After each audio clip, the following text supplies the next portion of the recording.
Hello student, मैं Naresh Kumar civil science classes में आपका स्वागत है।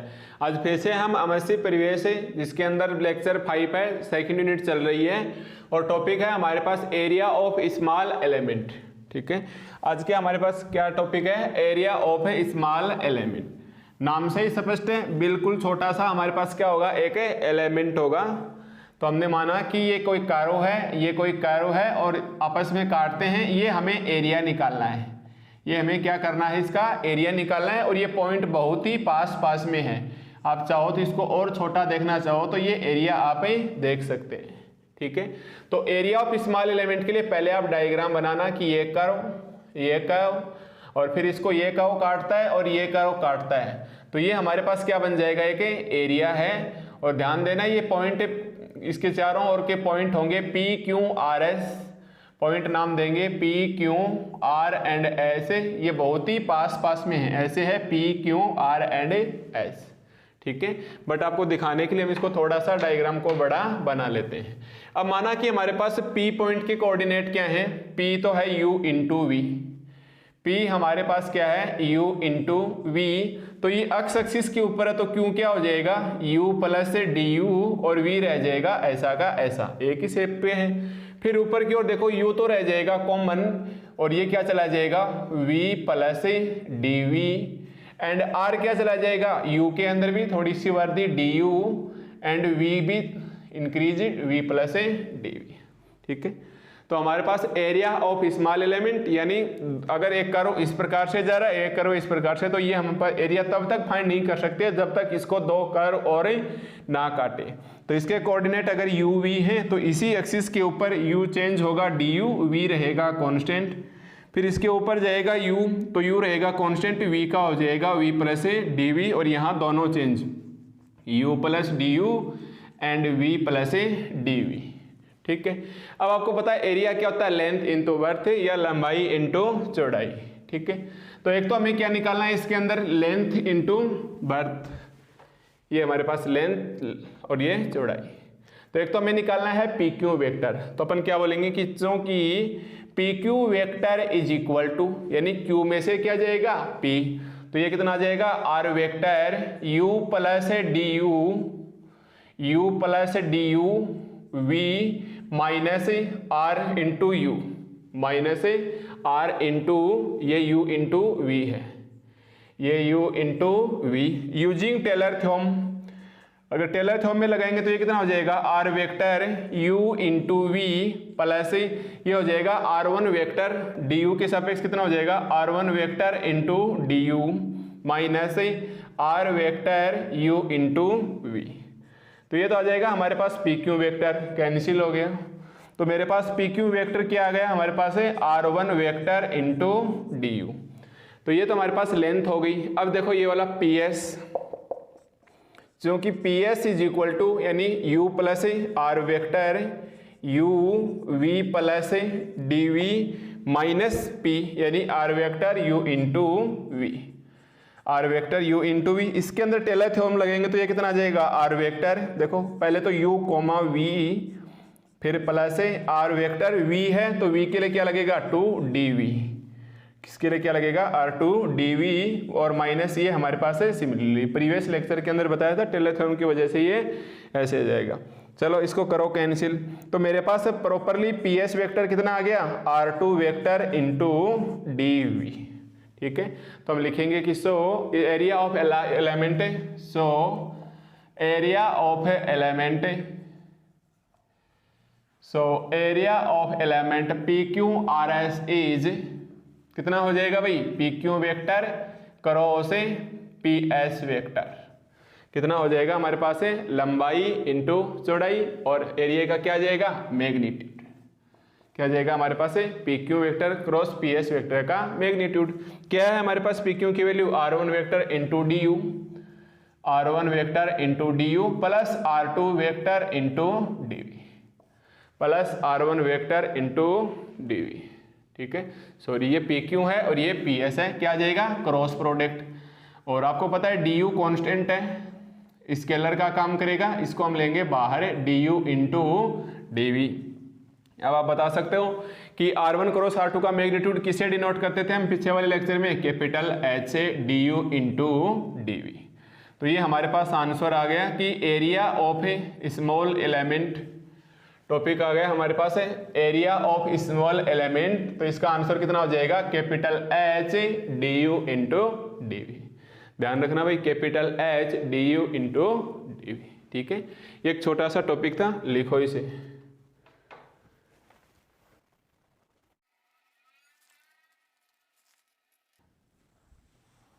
देखो ये हमारे पास अब नेक्स्ट टॉपिक है डायरेक्शन कोफिशिएंट। ठीक है, ये भी बुक में पेज 196 के ऊपर दे रखा है कि डायरेक्शन कोफिशिएंट निकालने हैं। और number 1 direction coefficient of unit vector in tangent plane. सबसे पहले हमें किसके डायरेक्शन कोफिशिएंट निकाले हैं, unit vector in tangent plane. ठीक है, अब देखो डायरेक्शन कोफिशिएंट नाम से स्पष्ट है, हमने प्रीवियस यूनिट के अंदर यूनिट फर्स्ट में डायरेक्शन रेशियो और डायरेक्शन कोसाइन्स पढ़े थे। ठीक है, डायरेक्शन रेशियो और डायरेक्शन कोसाइन में देखो unit vector T cap, principal normal N cap और बाई नॉर्मल बी कैप, इसकी डायरेक्शन कोसाइन क्या होती थी, L1 M1 N1।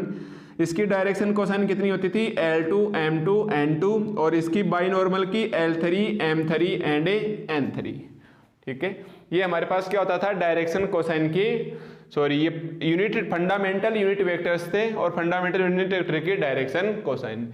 अब हमारे पास टॉपिक है आज डायरेक्शन कोफिशिएंट निकालने हैं और एक नंबर पे किसके डायरेक्शन कोफिशिएंट निकालने हैं, unit vector in tangent plane. तो सबसे पहले हम क्या लिखेंगे कि let unit vector E cap, let unit vector in tangent plane, unit vector in tangent plane E cap is equal to L into R1 vector plus M into R2 vector. देखो ध्यान दो, हमारे पास यूनिट सेकंड है curve on surface, और curve on surface में हमारे पास parameter R vector is equal to R vector U into V। यानी हमारे पास जो सरफेस की डायमेंशन कितनी होती है, 2D के अंदर होती है, 2 डायमेंशन ओनली। तो हमारे पास डायरेक्शन कोसाइन ओनली कितनी आएगी, L इंटू M, मतलब थर्ड वाली डायरेक्शन की डायरेक्शन कोसाइन नहीं आएगी। तो हमने एक तो R1 वेक्टर ले लिया, R1 वेक्टर मतलब U के साथ, R1 वेक्टर कितना होता है भाई, del R upon del U, जानते हैं ना आप, R1 वेक्टर नहीं del R upon del U। तो L इंटू M लिया, आपको N नहीं लेना है क्योंकि हमारे पास 2D के अंदर होती है सरफेस की, surface is only 2 dimension. Unit start करने से सबसे पहले लाइन वही लिखवाई थी मैंने। तो E cap is equal to L into R1 vector plus M into R2 vector.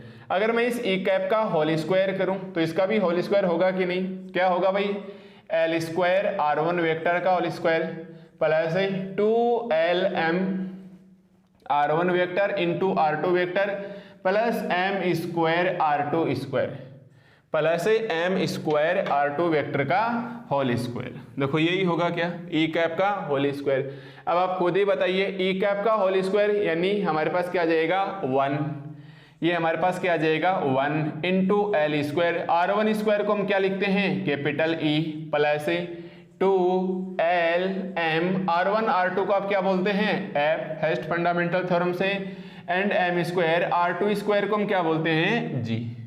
तो इसको तो आप इक्वेशन 1 मान लो और इसको आप इक्वेशन 2 मानो। ठीक है, तो मेरे पास क्या आ गया 1 is equal to L square E plus 2LM F plus M square G। अब हम क्या लिखेंगे कि सिंस वी नो दैट, अब ये E F G मिलते जुलते आ गए तो हम लिखेंगे since we know that by first fundamental theorem,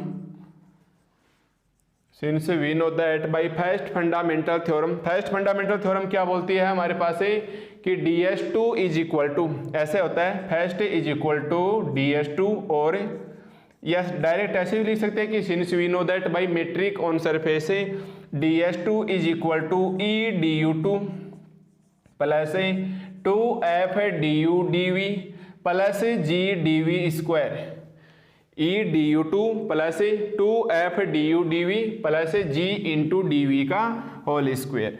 ठीक है, अब इसके अंदर देखो मैं क्या करता हूँ, इस ds2 को इसके नीचे भेजता हूँ। तो अगर इस ds2 को इधर लेके जाएंगे तो ये क्या आ जाएगा 1, ताकि मेरे को इससे कंपेयर किया जा सके 1। और ds2 को इसके नीचे भेजोगे तो ये क्या बचेगा du अपॉन ds का होल स्क्वायर, और ये e चाहे इधर लिखो चाहे इधर लिखो, प्लस ds2 इसके नीचे भी आएगा तो ds और ds दो बार लेंगे तो 2 du upon ds into dv upon ds और into f plus g upon ये ds2 इसके नीचे भी आएगा तो ये क्या आ जाएगा dv अपॉन ds का होल स्क्वायर। ये कितना आ जाएगा हमारे पास dv अपॉन ds का होल स्क्वायर, या ये g आप इस साइड में लगा लो इसको हम बोलेंगे इक्वेशन 3। ठीक है, अब हमारे पास क्या आ जाएगा e का कोफिशिएंट, f का कोफिशिएंट एंड g का कोफिशिएंट। तो कंपेयर करो, कंपेयर इक्वेशन 2 एंड 3। तो कंपेयर करेंगे तो 1 है, e हमारे पास e है, स्क्वायर से स्क्वायर यानी l इज इक्वल टू कितना बचेगा du upon ds and 2 l की value du upon ds, m की वैल्यू इंटू f, m की value into f।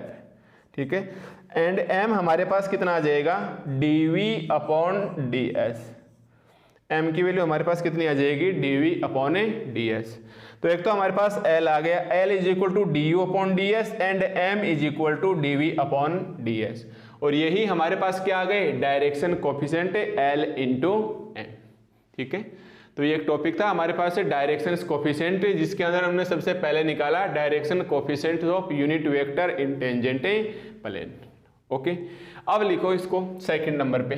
Second number पे हमारे पास क्या आ जाएगा direction coefficient of any vector, direction coefficient of any vector in tangent plane. पहले तो हमारे पास यूनिट वेक्टर था, अब की बार मान लो कोई भी एक वेक्टर आ सकता है, और कोई भी वेक्टर एक आएगा तो हम बोलेंगे लेट एनी वेक्टर, 2 नंबर चल रहा है भाई अभी, let any vector in tangent plane, ई की बजाय हम क्या ले लेंगे ए वेक्टर। हमने मान लिया कि कोई दूसरा वेक्टर है वो ए वेक्टर है। अब एल एंड एम को चेंज करो, यहाँ अदर कुछ नए स्केलर लो, और मैं एक तो लेमडा लेता हूँ और एक मैं म्यू लेता हूँ।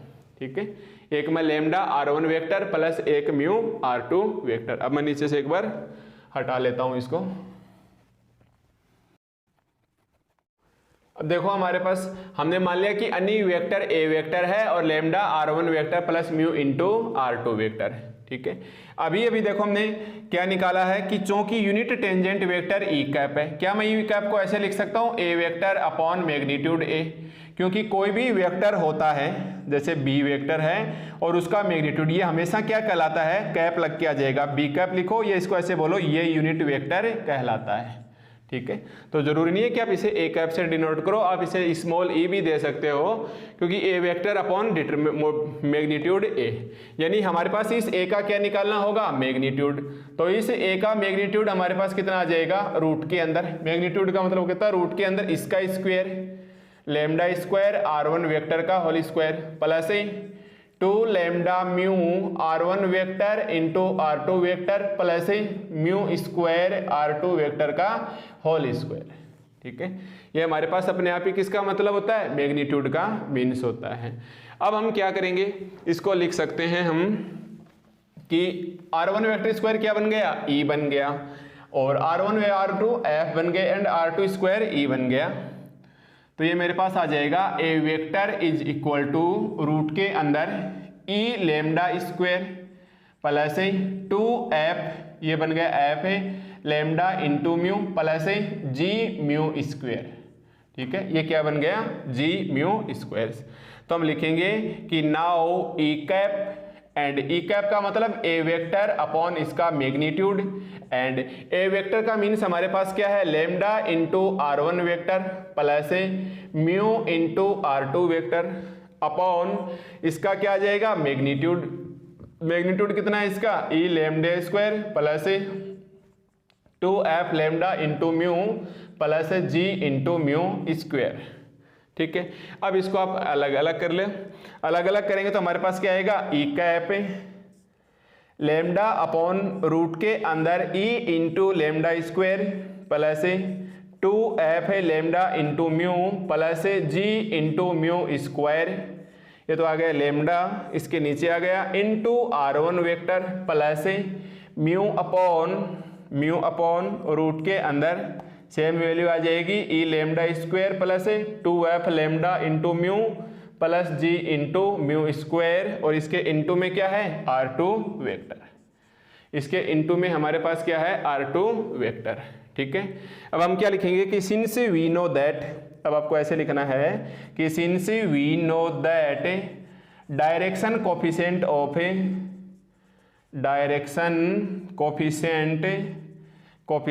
Of unit tangent vector, unit vector in tangent plane, पहला वाला जो टॉपिक था 1 नंबर का, unit vector in tangent plane is given by, याद करो अभी यहाँ 1 नंबर पे लिखा था direction cosine of unit vector in tangent plane, क्या लिखा था स्टार्टिंग में हमने, E cap is equal to L into r1 vector plus m into r2 vector.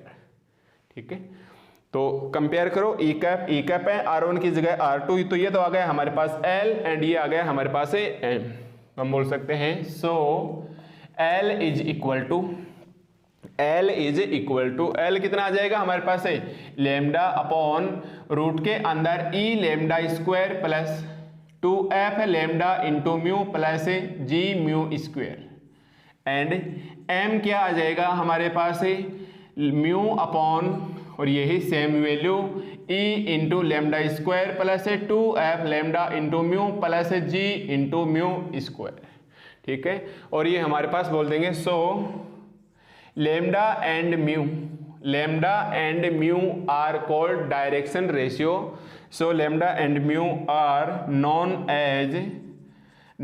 As direction ratio बन जाएंगे, ये क्या बन जाएंगे भाई डायरेक्शन रेशियो ऑफ, कौन से वेक्टर के रेशियो बन जाएंगे lambda and mu, A vector के, तो हम बोल देंगे direction ratio of A vector. ठीक है, direction ratio of A vector, तो ये हमारे पास डायरेक्शन कोएफिशिएंट के 2 छोटे छोटे टॉपिक थे। नंबर 1 की direction cosine of unit vector in any tangent plane, तो ई कैप ले लेना, और यूनिट के अलावा कोई अदर वेक्टर लोगे तो इसके डायरेक्शन कोएफिशिएंट ये आ जाएंगे, और लास्ट में लेमडा एंड म्यू क्या कहलाएंगे डायरेक्शन रेशियो ऑफ वेक्टर, और इस साइड में जो भी ए बी सी आपकी इच्छा उसी को हम लिख देंगे इधर direction ratio of same vector. ठीक है, नोट करो भाई से यहाँ तक।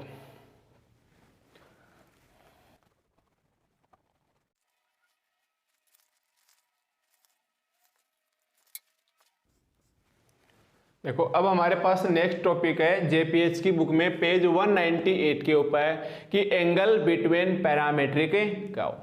अब जो हमारे पास पैरामेट्रिक कर्व होते हैं, और कौन से होते हैं भाई पैरामेट्रिक कर्व, या तो यू कर्व होता है एंड दूसरा वी कर्व होता है। ठीक है, इनके बीच में आज हमें क्या निकालना है, एंगल निकालना है, और एंगल निकालने के लिए अलग अलग कंडीशन दी है। Number 1 angle between parametric curve if unit vector along tangent for curve u and v are e1 e2, तो उस कंडीशन में हमारे पास ही एंगल क्या होगा। तो ये हमें क्वेश्चंस बना के देगा कि find angle between parametric curve if unit vector along tangent for curve u and v are e1 cap and e2 cap.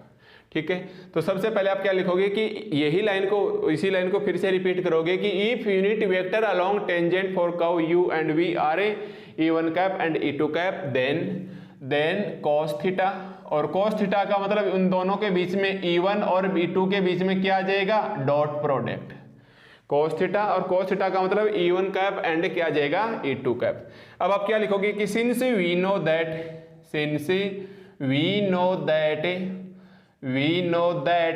कि e कैप यूनिट वेक्टर होता है, वो क्या होता है डायरेक्शन कोसाइन सहित l into r1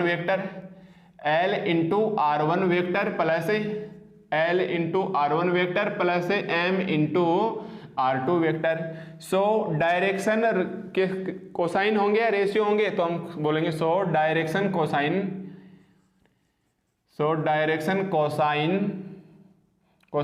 of e1 cap के लिए कितने आ जाएंगे l1 r1 vector plus m1 r2 vector, and direction cosine of and direction cosine से of E2 vector, sorry E2 cap में क्या करेंगे L2 एंड M2 करेंगे। तो ये R2 vector plus R1 vector plus M2 R2 vector, ठीक है। इसके अंदर तीसरी एक्सिस नहीं आएगी, L एंड M ही आएंगे। क्यों?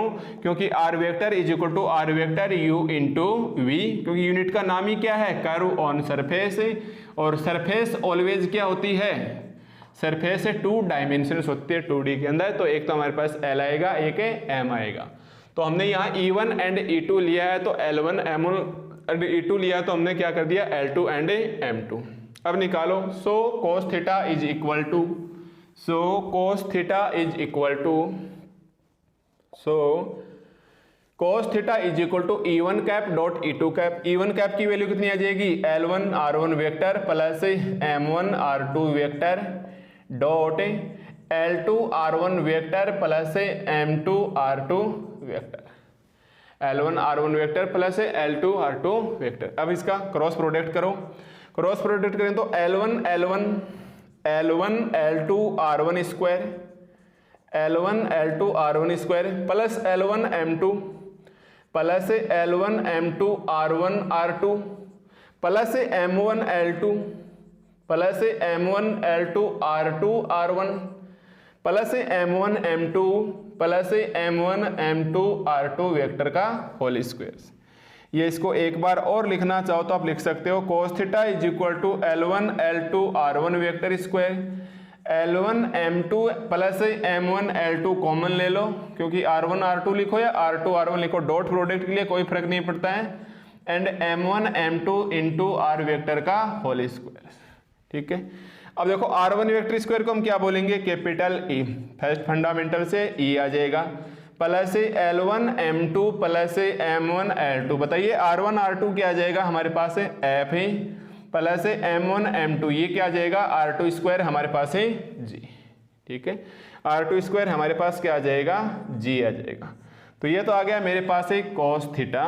cos थीटा हमारे पास कितना आ गया, L1 L2 E plus L1 M2 plus M1 L2 F plus M1 M2 into G। आप इसको इक्वेशन 1 नाम देना चाहो तो इक्वेशन 1 दे सकते हैं, ठीक है। तो cos थीटा के लिए तो ये क्या होता है, डॉट प्रोडक्ट, और हमें वास्तव में निकालना क्या है, एंगल निकालना है। हमें निकालना क्या है, एंगल, और एंगल हम किसके ऊपर निकालेंगे, tan थीटा के ऊपर। एंगल हम किसके ऊपर निकालेंगे भाई, tan थीटा। क्यों, tan थीटा एक्चुअली क्या होता है, एक प्रकार से टेंजेंट होता है।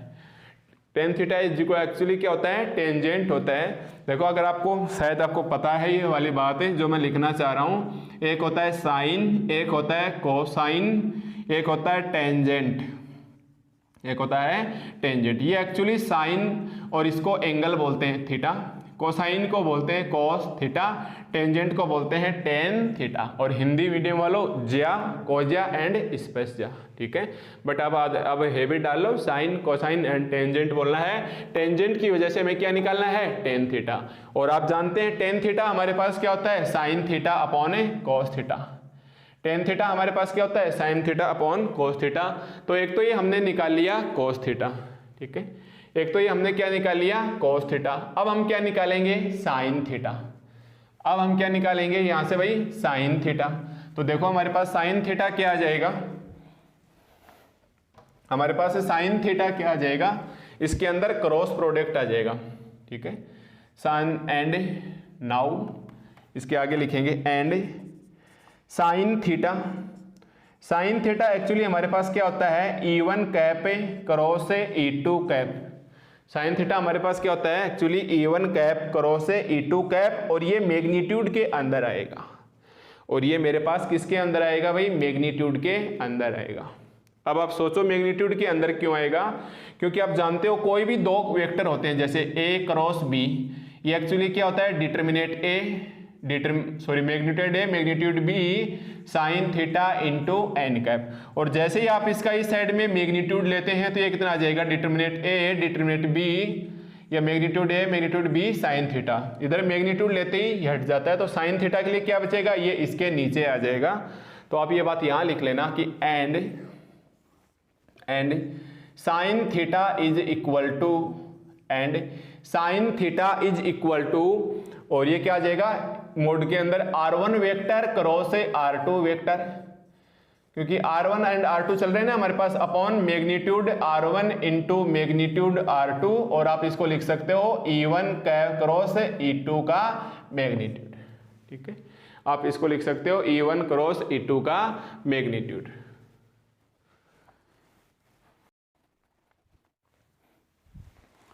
ठीक है, तो अब हमारे पास क्या गया, E1 cap cross E2 cap, तो हम इसको लिख सकते हैं sine theta is equal to determinant E1। बताइए, अभी हमने रब किया है, E1 क्या है हमारे पास है, E1 है हमारे पास L into R1 vector plus M into R2 vector, और 1 के लिए क्या लगे हैं 1 1, cross product E2 cap, E2 cap क्या है L2 R1 vector plus M2 R2 vector, यानी 1 1 लगे हुए हैं, और ये हमारे पास 2 2, और ये क्या गया हमारे पास मैग्नीट्यूड के अंदर।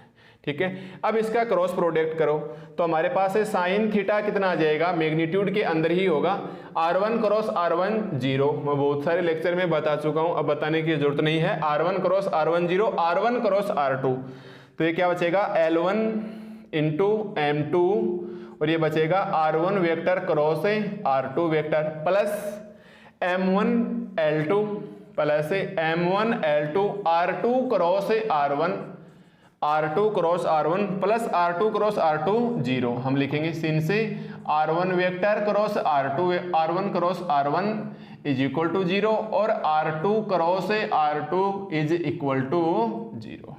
ठीक है, अब R1 क्रॉस R2 को, R2 क्रॉस R1 को R1 क्रॉस R2 लिखेंगे तो कितना आ जाएगा, माइनस का साइन आ जाएगा, तो ये कितना बचेगा L1 M2 minus M1 L2, और बोथ साइड में क्या आ जाएगा R1 क्रॉस R2। ठीक है, इसका माइनस साइन बदलेंगे, इधर आ जाएगा, तो L1 M2 minus M1 L2, या आप क्या लिख सकते हो आप खुद ही बताइए, ये साइन थीटा है, L1 M2 minus M1 L2 ये क्या है स्केलर, ये हमारे पास बाहर आ जाएगा L1 M2 minus M1 L2, और मैग्नीट्यूड में क्या बच गया R1 vector cross R2 vector, क्या बच गया R1 क्रॉस R2 वेक्टर, और sine theta is equal to L1 M2 minus M1 L2 into, अब ये बताइए मैग्नीट्यूड के अंदर R1 क्रॉस R2 किसका सिंबल होता है, कैपिटल H का, ये हमारे पास किसका सिंबल होता है भाई, कैपिटल H का, तो ये हमारे पास साइन थीटा निकल के आ गया, एंड ये हमारे पास कोस थीटा निकल के आ गया, तो हम बोल सकते हैं so tangent tan theta is equal to, या फ्रॉम इक्वेशन 1 एंड 2, अब आप डायरेक्टली बोल सकते हैं कि from equation 1 and 2, from equation 1 and 2, अब प्योर कैलकुलेशन है, आप क्या निकालोगे टेन थीटा, टेन थीटा का मतलब साइन अपॉन कोस, तो पहले साइन की वैल्यू कितनी है capital H L1 M2 minus M1 L2 upon sine upon cos, और इक्वेशन 1 से कोस क्या है L1 L2 E plus L1 M2 plus M1 L2 into F है plus M1 M2 into G plus M1 M2 into G, ये मेरे पास किसका value आ गया tan theta का। ठीक है, तो ये हमें एंगल निकाला था इन दोनों के बीच में, तो हमारे पास टेन थीटा कितना आ गया capital H L1 M2 minus M1 L2 upon 2 L1 upon L1 L2 E L1 F1 M2 G। ठीक है, अब एक बात और, अगर थीटा 90 डिग्री हो जाए तो हम क्या बोलेंगे ये परपेंडिकुलर होगा, और अब आप मैथमेटिक्स में हो परपेंडिकुलर की जगह हम नया वर्ड लेंगे ऑर्थोगोनलिटी। ठीक है, तो अब हमारे पास आ जाएगी कंडीशन ऑफ ऑर्थोगोनल, और ऑर्थोगोनल की बजाय ऑर्थोगोनलिटी। कंडीशन ऑफ ऑर्थोगोनलिटी का मतलब क्या है, theta is equal to pi by 2, theta is equal to pi by 2 या 90 डिग्री, एंड थीटा अगर हमारे पास 90 डिग्री बचता है तो tan 90 कितना होता है इनफाइनाइट। देखो tan 90 की वैल्यू और पाई बाई 2 की वैल्यू क्या है इनफाइनाइट, एंड इनफाइनाइट को हमेशा हम क्या लिखेंगे 1/0, तो आप क्या लिखोगे so 1/0 is equal to, so 1/0 is equal to, देखो tan थीटा की वैल्यू आ जाएगी हमारे पास से, मैं डायरेक्ट भी लिख सकता हूँ चाहूँ तो स्टेप है, बट आप इसकी इनफाइनाइट को क्या लिखोगे, ये वैल्यू छोड़ोगे ऐसा कैसा L1M2 माइनस M1L2 और ये आ जाएगा L1L2E plus L1M2 plus M1L2 into F plus M1M2G plus M1M2G। अब क्रॉस प्रोडक्ट करो, ये 1 के साथ आ जाएगा और ये 0 और ये क्या गया हमारे पास L1L2E plus L1M2 plus M1L2 into F plus M1M2 into G is equal to 0। ये हमारे पास क्या आ गई, कंडीशन ऑफ है ऑर्थोगोनल की, ठीक है। और वास्तव एक्चुअली हमारे पास एंगल क्या आया, tan theta is equal to capital H L1M2 minus M1L2 upon ऐसा। और ये कंडीशन कब है, जब मेरे पास unit vector, if unit vector tangent for काउ u and v are E1 cap and E2 cap. अब अगर E1 E2 की वजह हमारे पास normally R1 vector and R2 vector आ जाए तो क्या होगा, इसको एक बार नोट करो। यहां तक सेकंड कंडीशन लिखता हूं मैं।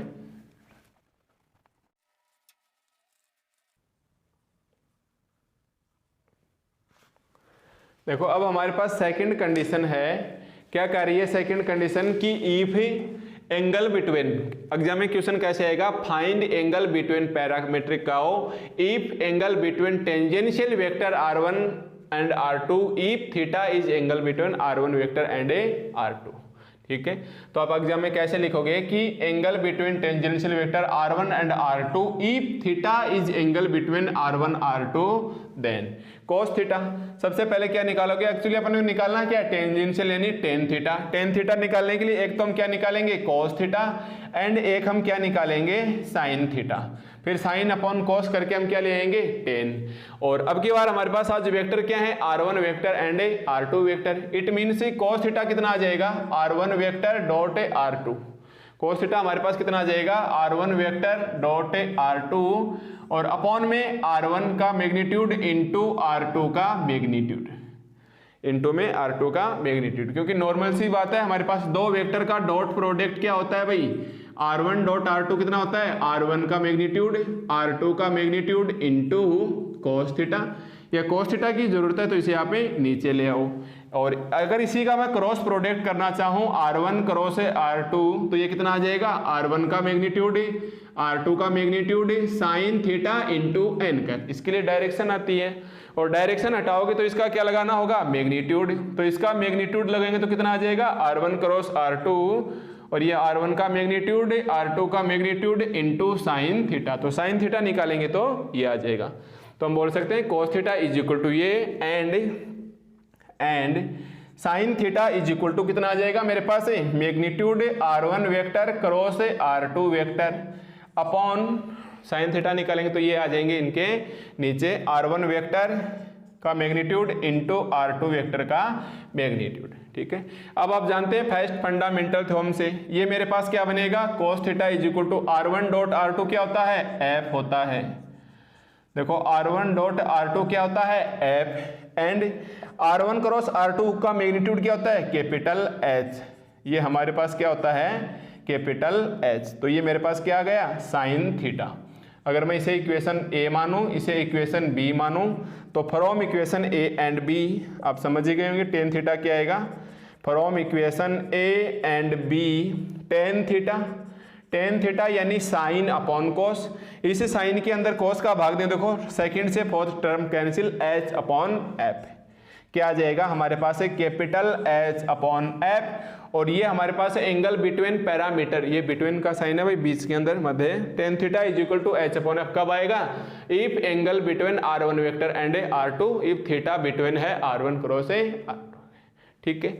इसकी भी निकालो condition of orthogonal, condition of orthogonal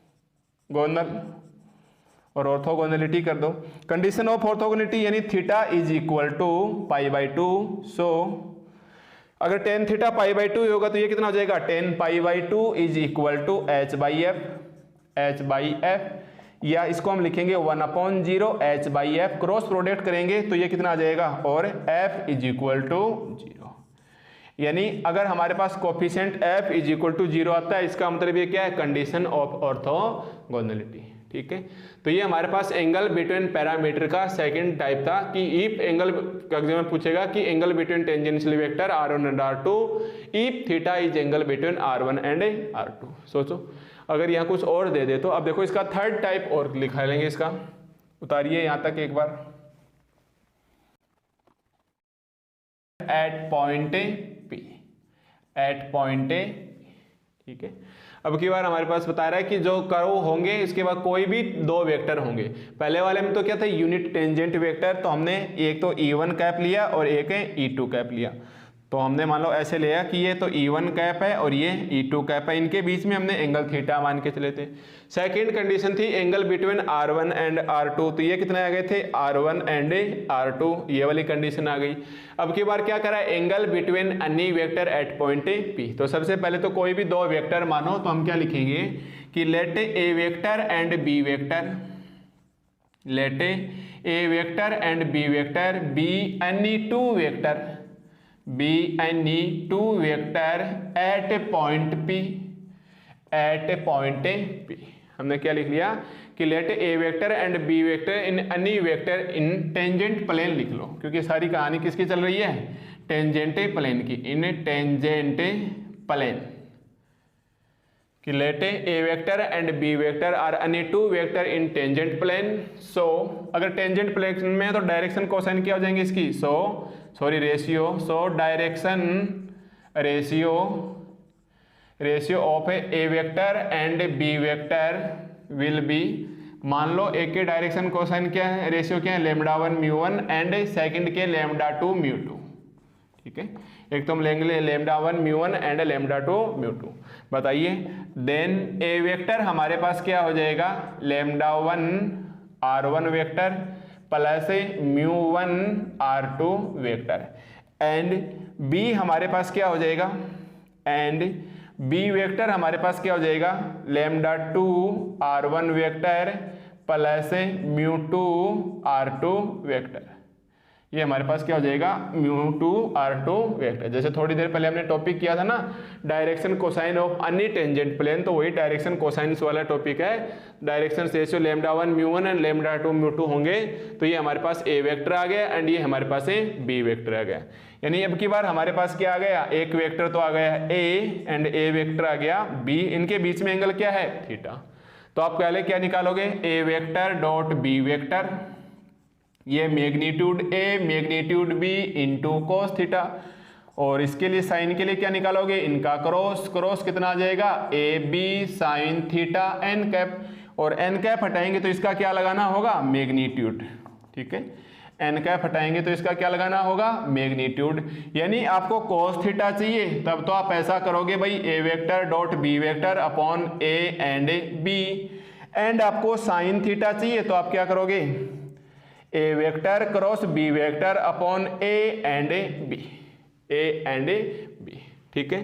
तो ये मेरे पास क्या आ गया, A vector and B vector. अब हम क्या लिखेंगे नाउ, अब हम क्या लिखेंगे now, cos theta is equal to, now cos theta is equal to, आप क्या लिखोगे, A vector dot B vector, A vector dot B vector upon magnitude A and magnitude B, ठीक है। एंड साइन थीटा आपके पास कितना आ जाएगा भाई, साइन थीटा, साइन थीटा को क्या लिखोगे आप, A vector cross B vector का magnitude upon magnitude A into magnitude B, but आपको निकालना क्या है, टेन थीटा। तो आप क्या बोलोगे, so tan theta is equal to sine upon cos, और साइन अपॉन कोस मतलब A cross B upon A vector dot B vector, ऐसे लिख सकते हैं क्या, क्योंकि अब सेकंड से फोर्थ टर्म कैंसिल हो जाएगी। तो हमारे पास क्या आ जाएगा, ए vector cross B vector upon A vector dot A B vector. अब देखो A vector cross B vector, A vector क्या है हमारे पास, और मैग्नीट्यूड के अंदर है λ1 r1 vector plus μ1 r2 vector, और ये ए क्रॉस प्रोडक्ट होगा किसके साथ, बी के साथ, एंड मेरे पास बी क्या है भाई, λ2 r1 vector, λ2 r1 vector plus μ2 r2 vector, plus μ2 r2 vector, और ये आ गए हमारे पास मैग्नीट्यूड के अंदर upon A vector dot B vector, upon A vector dot B vector, यानी λ1 r1 vector plus μ1 R2 vector, इनका क्या करना है, डॉट प्रोडक्ट किसके साथ, b के साथ। b क्या है, λ2 R1 vector plus μ2 R2 vector plus μ2 R2 vector. तो हमारे पास ये क्या आ गया, tan थीटा। तो ऊपर वाले तो मैग्नीट्यूड के अंदर हैं और ये हमारे पास है नीचे आ जाएंगे। तो करो इसको सोल्व। इसको सोल्व करेंगे तो हमारे पास ये क्या आ जाएगा भाई, देखो R1 क्रॉस R1 क्या होता है, 0 होता है। देखो R1 क्रॉस R1 का R1 के साथ 0 एंड R2 का R2 के साथ है 0। बाकी हमारे पास R1 क्रॉस R2 बचेगा। तो इधर लिख लो, ये मेरे पास बच गया। और tan theta is equal to, magnitude के तो अंदर है ही, R1 का R1 के साथ 0, R1 का R2 के साथ लेनी λ1 μ2 R1 वेक्टर क्रॉस है R2 वेक्टर, R1 का R2 के साथ प्लस μ1 λ2 प्लस μ1 λ2 R2 क्रॉस है R1 vector, R2 cross R1 और मैग्नीट्यूड के अंदर ये हमारे पास है बंद हो जाएगा। R1 का R1 के साथ 0 और R2 का R2 के साथ 0 अपॉन में कितना आ जाएगा, R1 क्रॉस R1 यानी λ1 λ2 R1 वेक्टर का whole square plus λ1 μ2 R1 vector R2 vector plus μ1 λ2 R2 R1 vector plus μ1 μ2 R2 vector का होल स्क्वायर। ठीक है, इसके नीचे मैग्नीट्यूड नहीं है भाई, ध्यान देना। और ऊपर वाले के नीचे क्या है, मैग्नीट्यूड है। और साइड में क्या लिखेंगे कि चूंकि R1 क्रॉस R1 0 होता है एंड R2 क्रॉस से R2 क्या होता है, 0 होता है। तो बताइए हमारे पास, और tan थीटा की वैल्यू क्या बचेगी, ये λ1 μ2 और R2 क्रॉस R1 को R1 क्रॉस R2 करेंगे तो ये कितना बचेगा, माइनस μ1 λ2 और दोनों में क्या कॉमन ले लेंगे, R1 क्रॉस R2 और ये मैग्नीट्यूड के अंदर बंद है अपॉन λ1 λ2 R1 वेक्टर का होल स्क्वायर प्लस λ1 μ2 और μ1 λ2 और दोनों में R1 R2 लिखो या R2 R1 लिखो, R1 R2 plus μ1 μ2 R2 vector का whole square plus μ1 μ2 R2 vector का होल स्क्वायर। और फाइनली हमारे पास tan थीटा क्या बचेगा, और tan थीटा हमारे पास फाइनली क्या बचेगा, λ1 μ2 माइनस μ1 λ2, ये तो स्केलर है बाहर आ जाएगा। मैग्नीट्यूड में क्या बचेगा, देखो मैग्नीट्यूड के अंदर क्या बचेगा, R1 क्रॉस R2 और मैग्नीट्यूड के अंदर R1 क्रॉस R2 क्या होता है, कैपिटल H। और ये क्या बचेगा मेरे पास है λ1 λ2 R1 square E plus λ1 μ2 plus μ1 λ2 और ये क्या बचेगा मेरे पास है F है और ये μ1 μ2 इंटू में G। ये हमारे पास क्या बचेगा, एंगल tan थीटा। ये मेरे पास क्या बचेगा, एंगल tan थीटा। ठीक है, तो ये हमें थर्ड नंबर का निकालना था कि find angle between any point at P, find angle between any point at P। और ये लगभग सिमिलरली इस वाले से ही मैच है, E1 कैप और E2 कैप से। उसके अंदर L M M L आ रहे थे, इसके अंदर λ1 λ2 μ1 एंड μ2 आ गए। अब इसकी और निकालो कंडीशन ऑफ ऑर्थोगोनलिटी। ऑर्थोगोनल की कंडीशन निकालेंगे तो थीटा इज इक्वल टू कितना आ जाएगा, π/2। और बताइए tan π/2 इनफाइनाइट को आप क्या लिखोगे, 1/0 और ये λ1 μ2 minus μ1 λ2 into capital H upon में क्या आ जाएगा, λ1 λ2 E plus λ1 μ2 plus μ1 λ2 into F है plus μ1 μ2 into G। Cross product करोगे तो ये 1 और ये 0 और हमारे पास इसका आंसर कितना आ जाएगा, λ1 λ2 E plus μ1 λ1 μ2 plus λ2 μ1 into F plus μ1 μ2 into G, μ1 μ2 into G और इक्वल में क्या आ जाएगा, 0। देखो ये इसके साथ 1 और ये इसके साथ 0। ये हमारे पास क्या है, कंडीशन ऑफ ऑर्थोगोनलिटी। ठीक है, तो ये हमारे पास टॉपिक था एंगल बिटवीन पैरामेट्रिक कर्व। आपको एग्जाम में इन तीनों में से कोई भी एक क्वेश्चन लिख के दे सकता है, तीनों हमारे पास ये अलग अलग हैं। ठीक है, नोट करो यहां तक इसको।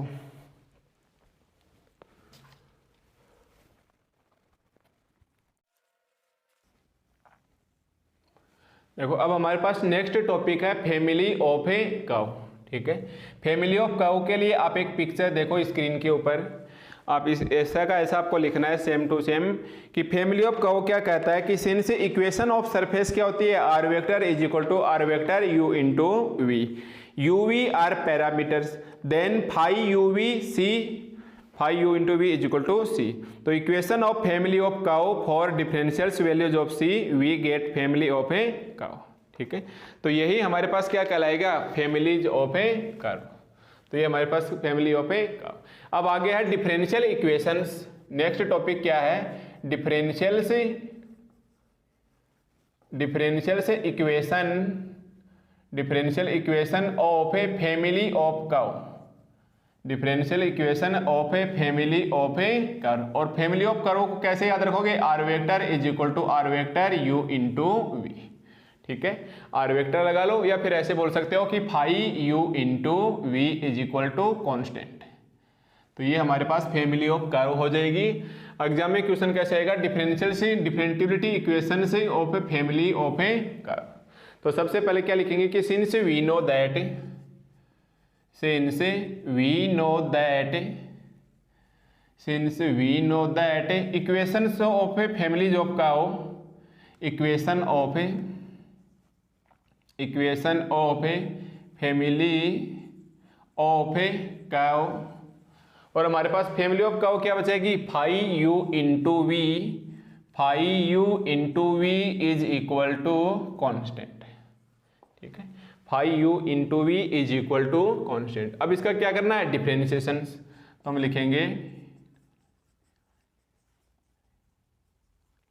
डिफरेंटिबिलिटी। डिफरेंटिबिलिटी क्या हो जाएगी, फाई के अंदर कितने वेरिएबल हैं, 2, तो इसके तो क्या लगेगा, डेल लगेगा, del phi upon del U into D U. U अपने आप में सिंगल पैरामीटर, फाइव में डबल वेरिएबल है तो ये आ जाएगा, प्लस इसी प्रकार डेल फाई का अगर वी के वेरिएबल तो ये डेल आ जाएगा, इंटू में क्या आ जाएगा, डी वी, और कॉन्स्टेंट का डिफरेंशिएशन क्या हो जाएगा, 0। ठीक है, अब इसे आप पी मानो कि ये पी इंटू डी यू, इसे आप कैपिटल Q मानो, Q into D V is equal to 0, where आपको लिखना होगा P is equal to del phi by del U and Q is equal to del phi by del V, Q is equal to del phi by del V. तो याद कर लो इस equation में कितने सारे इस यूनिट के अंदर आ गए, E F G H L M N T, 2 और ऐड हो गए P एंड Q। ये सारे फंडामेंटल कोफिशिएंट हैं, इनकी वैल्यू आपको याद रखनी होगी। E क्या होता है भाई, R1 वेक्टर का होल स्क्वायर, F क्या होता है R1 R2, G क्या होता है R2 स्क्वायर, H क्या होता है इनका relation EG minus F square, L क्या होता है R11 इंटू एन कैप या माइनस N1 R1 वेक्टर। इसी प्रकार L R12 एन कैप या R21 एन कैप या माइनस N2 R1 या माइनस N1 R2, ऐसे ही N होता है। और T क्या होता है LN माइनस से M स्क्वायर, P और Q ये हमारे पास आई हुई है। ठीक है, तो इस प्रकार से आपको वैल्यू याद रखनी है, इसको हमने P माना, इसको हमने Q माना। अब इसको इस साइड में ले जाओ, P into D U is equal to minus Q into D V, P is equal to D U is equal to minus Q into D V. ये ऐसे करो, डी यू के नीचे तो माइनस Q ले आओ एंड डी वी के नीचे क्या ले आओ, P। और यही हमारे पास क्या कहलाती है, D U upon minus Q is equal to D V upon P, which is known as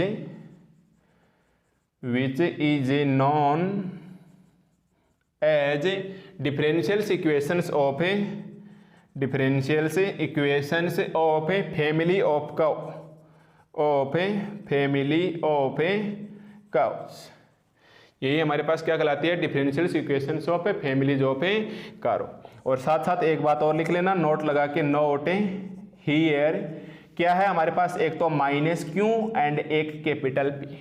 minus Q and P are direction of a tangent, direction of a tangent.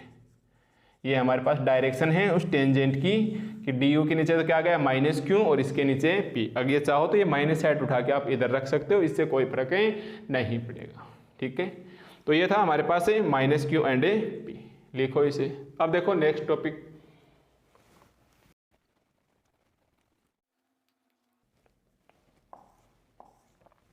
देखो अब हमारे पास नेक्स्ट टॉपिक है trajectory.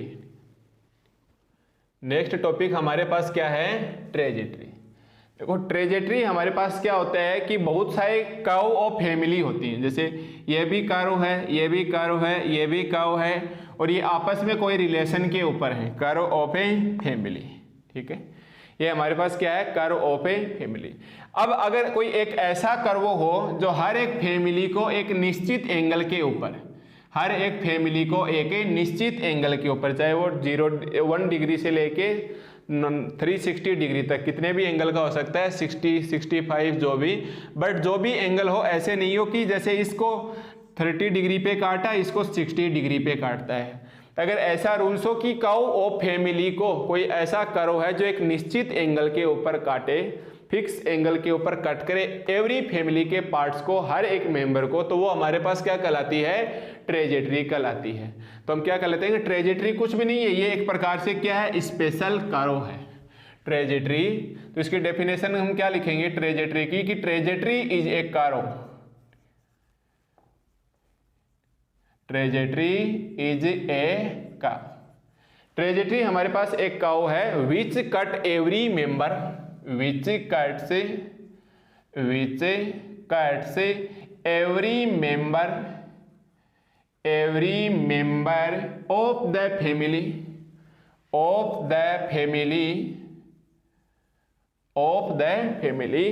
हमारे पास मतलब हर family के curve को, families of a curve under certain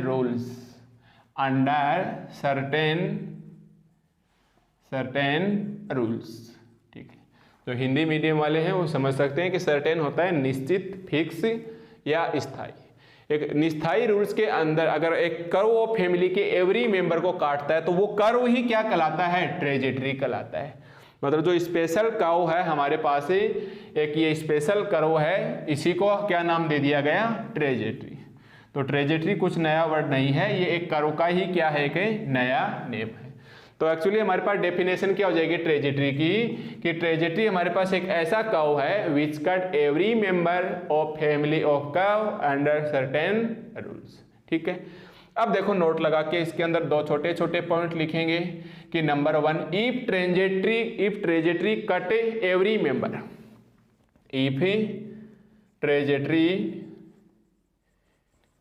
trajectory cut से every member of the family of cow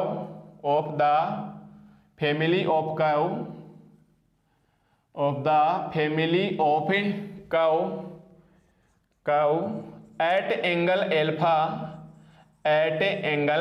यानी एक सर्टेन रूल्स हो गया, फिक्स एंगल पे काटता है alpha, then it is called alpha trajectory,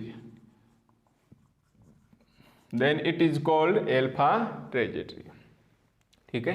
तो ये हमारे पास एक प्रकार से ट्रेजेक्टरी है। अब की बार एवरी मेंबर को किसके ऊपर काटेगा, जैसे ये हमारे पास मेंबर है और ये एक स्पेशल कर्व निकल गया, ये फिक्स एंगल एल्फा के ऊपर इनको कट कर रहा है। ठीक है, तो एक तो हमारे पास ये हो गया। सेकंड, अगर एल्फा की जगह मेरे पास 90 डिग्री आ जाए, सोचो एल्फा की जगह हमारे पास कितने डिग्री का आ जाए, 90 डिग्री का, और 90 डिग्री का आने का मतलब ये हमारे पास है काव है और ये एक स्पेशल काव है जो इसको 90 डिग्री के ऊपर काट रहा है, चाहे ऐसे देखे चाहे ऐसे देखे, तो ये हमारे पास क्या कहलाएगा 90 डिग्री के ऊपर, और 90 डिग्री को हम ऑर्थोगोनल बोल देंगे। ठीक है, 90 डिग्री को हम क्या बोल देंगे, ऑर्थोगोनल। तो हमारे पास नेक्स्ट क्या हो जाएगा, सेकंड पॉइंट है कि if trajectory cuts every member of the family of curve at angle 90 degree then it is called, या सीधा लिखेंगे ऐसे लिख दो ना कि alpha is equal to π/2 then it is known as, then alpha trajectory is known as, alpha trajectory is known as orthogonal orthogonal trajectory. ठीक है, तो अगर ये 90 डिग्री के ऊपर काटे यानी अल्फा की जगह हमारे पास 90 डिग्री आ जाए तो ये मेरे पास क्या कहलाएगी, ऑर्थोगोनल ट्रेजेक्टरी कहलाएगी। ठीक है, अब देखो नेक्स्ट टॉपिक ट्रेजेक्टरी से रिलेटेड।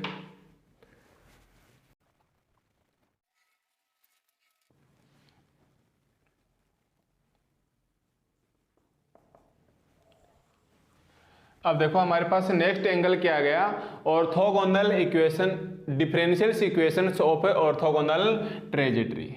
ठीक है, ऑर्थोगोनल इक्वेशंस ऑफ डिफरेंशियल से डिफरेंशियल इक्वेशन निकालनी है। अभी अभी जो हमने ऑर्थोगोनल ट्रेजेक्टरी की डेफिनेशन पढ़ी थी, तो हम सबसे पहले क्या लिखेंगे कि let equations of family, equations of family of a curve, equations of a family of curve.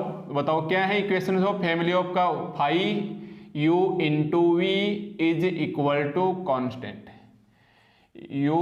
Phi U into V is equal to constant. It means differential equations, it means, या ऐसे लिखोगे I E differential equation of, differential equation of family of curve, family of curve is given by, is given by, अगर इधर given by लगाओ तो यहां आप then लगा देना, क्योंकि थोड़ी देर पहले हमने फैमिली ऑफ काउ का लिखा था जो स्क्रीन के ऊपर पिक्चर दिखाई थी, एंड ये हमारे पास क्या निकाला था, उसके जस्ट बाद differential equation of a family of curve निकाला था।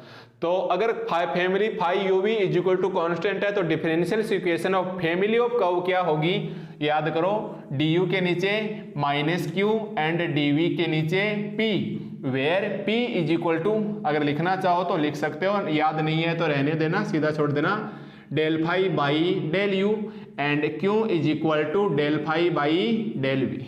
ठीक है, ये हमारे पास, इसको हम दे देते हैं इक्वेशन 1, तो इसको हम बोल सकते हैं आई ई डायरेक्शन रेशियो, डायरेक्शन से ratio of tangent is, of tangent is, तो इसके डायरेक्शन रेशियो क्या आ गए, माइनस क्यू एंड पी, इसके डायरेक्शन रेशियो क्या आ गए, माइनस क्यू एंड पी, और इसको हम लेमडा 1 इंटू म्यू 1 मान लेते हैं, इसको हम क्या करते हैं, लेमडा 1 इंटू म्यू 1 मान लेते हैं इक्वेशन 1 से।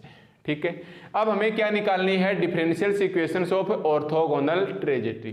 तो हम क्या लिखेंगे कि let direction ratio of,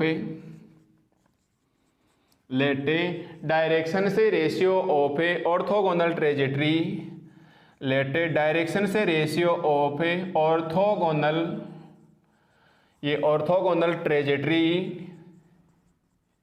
trajectory is, अब आप कुछ भी मान सकते हो, तो let direction ratio of orthogonal trajectory is, और मैंने मान लिया del U into del V, और इसका सिंबल एक बार ले लिया हमने, lambda 2 into mu 2, lambda 2 into mu 2।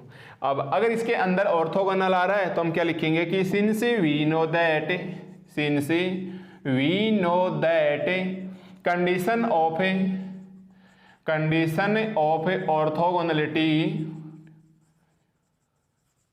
Between lambda 1 mu 1 and lambda 2 mu 2। Clear, तो आपको पीछे का याद करना होगा, जब हमने एंगल बिटवीन 2 कर्व्स निकाले थे पैरामीट्रिक कर्व के अंदर, तो उस वक्त अगर हमारे पास lambda 1 mu 1 and lambda 2 mu 2 आए थे थर्ड कंडीशन में, जहां हमने a1 is equal to lambda 1 r1 vector plus mu 1 r2 vector, और b वेक्टर को हमने lambda 2 r1 vector plus mu 2 r2 vector निकाला था, उस वाली कंडीशन में हमारे पास कंडीशन ऑफ ऑर्थोगोनलिटी क्या थी, ध्यान से देखो, तो वो कंडीशन थी हमारे पास है lambda 1 lambda 2 e plus lambda 1 mu 2 plus mu 1 lambda 2 into F plus mu 1 mu 2 g is equal to 0, plus mu 1 mu 2 g is equal to 0। ये हमारे पास कंडीशंस ऑफ ऑर्थोगोनलिटी निकल के आई थी। अब हमारे पास टारगेट क्या है, जो हमने लेट किया है डायरेक्शन से रेशियो ऑफ इसकी orthogonal trajectory del U and del V, तो हमें इसको वैल्यू के तौर पे लिखना है। तो हम क्या करेंगे, so from equation 1 and 2, so using equation 1 and 2, so using equation 1 and 2, यानी लेमडा 1 की वैल्यू क्या है, माइनस क्यू, म्यू 1 की वैल्यू p, लेमडा 2 की वैल्यू डेल यू, म्यू 2 की वैल्यू डेल v। तो आप क्या लिखोगे, लैम्डा 1 यानी लैम्डा 1 की वैल्यू माइनस क्यू, लैम्डा 2 की वैल्यू डेल यू इंटू में ई प्लस लैम्डा 1 की वैल्यू माइनस क्यू, म्यू 2 की value del V plus mu 1 की वैल्यू पी एंड लैम्डा 2 की वैल्यू डेल यू, और इसके इनटू में क्या गया एफ प्लस म्यू 1 की वैल्यू पी, म्यू 2 की value del V, P del V into में क्या गया जी इज इक्वल टू 0।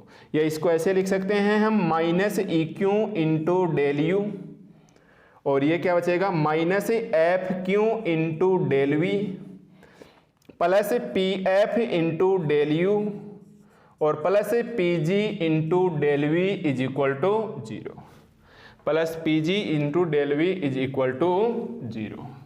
ठीक है, अब देखो ये हमारे पास क्या बच जाएगा फिर, अगर ये कंडीशन ऐसे आ जाएगी, अब एक जगह ले लो डेल यू से कॉमन ले लो एंड डेल वी के साथ कॉमन लो, तो डेल यू के साथ कॉमन लेंगे तो P F minus E Q, ये कितनी आ जाएगी P F minus E Q,